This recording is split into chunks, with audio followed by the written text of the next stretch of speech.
Could be a long night, though. Tom George, 54 years old, a Texas Township Republican, pro-life senator, represents the 20th District, attended the University of Michigan, graduated from the University of Michigan Medical School, has 10 years of experience in the Michigan legislature, 2 years in the House, too, practices medicine in the Kalamazoo area, and is running for governor on the Republican side. Good morning to you again. How are you?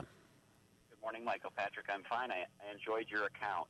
Oh, yeah, it was really unbelievable to be there in the company of the Bushes like that. And, you know, he handled defeat well, too, is another reason I admired him. His approval rating at one time during his 4-year term as president was 85. And to think that within a short span of time, less than 2 years later, he would be voted out of office after an approval rating of 85 is a political lesson for just about everyone, isn't it? It is. It shows how the winds can suddenly shift. Yeah, no question about it. But he handled the defeat. Well, he was a moderate. Do you think there's room? I mean, some people say the reason he got run over is because he was a moderate. Do you think there is room for moderates in modern politics, or do we have to all be way right, way left?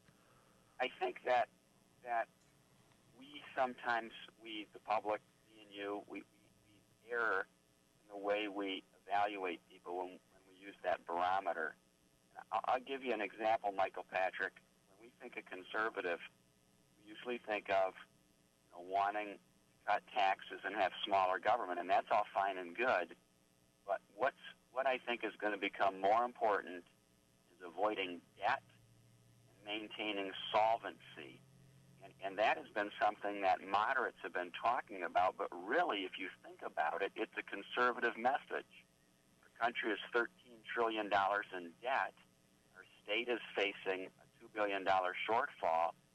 And the practical, conservative thing should be to cut spending to right the ship of state. But for decades, the conservative philosophy has been to cut taxes, and that has contributed to this imbalance. So I think you're going to see a new redefining of that, but maybe we're a few years away from it yet. Is it too simplistic to say that in a situation like that in the state of Michigan, where because of the decrease in tax revenue generated because of the unemployment situation, we don't have enough money to go around? So there are things that we may not be able to spend on that we used to spend on. But somebody will jump in and say, well, wait a minute, we have to protect those things because they help people. So let's take the money from the people who have it and move it around to the people who don't. That's kind of how it works, right? Well, sure. It all has to balance out in the end. The problem is we've been putting off that day of balancing. Mm-hmm. And this is one of the frustrations for me in this campaign.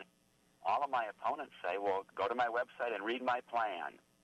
And they promise massive tax cuts. And conservatives and my Republican friends, they love that. My opponents get a standing ovation when they promise to eliminate the MBT.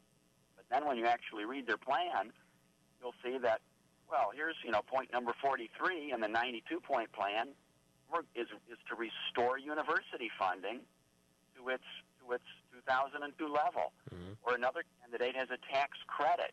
Those are checks. That's a new program. Or for private school tuition.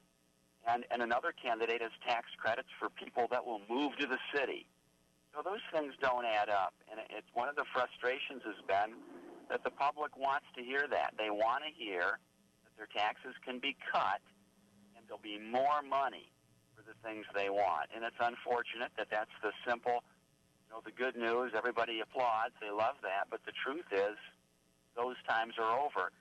And that type of thinking does a disservice because it obscures the reality that we're facing, and that is we are running out of money. What we have to do is cut spending or we will become insolvent. So my message is kind of gloomy and people don't want to hear it. I feel like I'm the voice in the wilderness, Michael Patrick, but Republicans need to shift and become the party of solvency, not the party of debt. We've contributed.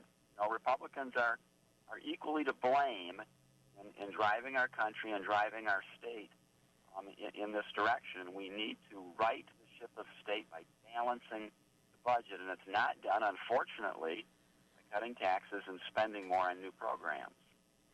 That's the show business of getting elected, though, isn't it? Particularly in a primary, that you've got to kiss babies, make promises, and have all the solutions in the world.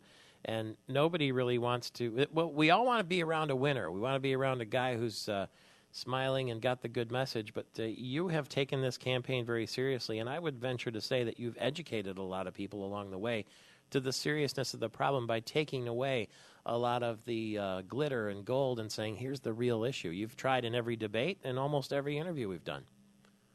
I have, and it has been. I'm proud, that I've been able to do that. Not something that people want to hear, but I have some homework for you or your news staff, Michael Patrick. You ought to read about what's happening in Illinois right now, or your listeners should. Mm-hmm. There's a state that's run out of money, and there's no bankruptcy law for state. Business judge can come in and appoint somebody to sell off the assets and pay off the creditors. When a state runs out of money and can't pay its bills, it just stops paying its bills. And then people lose faith in government. Government loses its credibility. And in Illinois right now, they're 5 months behind on paying their universities, their public schools, on paying hospitals. They're in big trouble, and we're in a little better shape than that, but we have to be very, very careful. And when candidates make these promises, we set people up for great disappointment.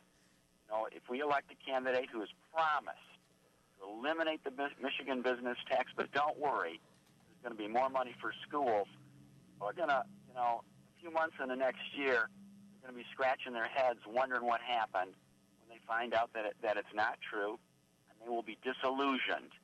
Will not have done Michigan a good service to create this illusion that we're in a better shape than we really are. How will you spend the last 8 days? We're 8 days away from that primary. What will your last week push be? Well, this morning I'm about to go pour coffee at a restaurant in Marshall, and that's a fun way to meet people and to chat. I am doing some, radio and TV. I have a low-budget campaign, but I am on the airwaves, and we have some other events and things, coming up in the final week. So I'm out there working hard, Michael Patrick, and I've enjoyed every moment of it. It's been a great experience, and I do think that I've added something very significant to the discourse. And there's still time if people want to have a realistic view. If you're going to fix Michigan, you have to have a diagnosis of the problem, not lie about the condition we're in. It's just like treating a disease. You have to admit and recognize it if you're going to be able to treat it. The man is a doctor. He should know, and he's the only one running who is currently in the Michigan legislature on the Republican side. Do you have a website people can check out? I certainly do. It's georgeforgovernor.com. And there's an analysis, by the way, of all my opponents' plans now on my website. I don't think anybody's read them, Michael Patrick. I don't think the press has. Mm-hmm. One of my disappointments is there's not been a truth squad to review the plans of my opponents. I've taken on that role. I have a nice spreadsheet on my website, georgeforgovernor.com, which shows how their math doesn't add up. They've identified millions of dollars in cuts in government, and I support all of them. But that does not justify billions in tax cuts and new spending. They are confusing millions with billions, and there's 1,000-fold difference. Well, your clarity and your passion has been evident, and I thank you very much for the time, and we'll talk again before next Tuesday, primary day. That's State Senator Tom George running for the Republican nomination for governor from the Kalamazoo, Texas Township area.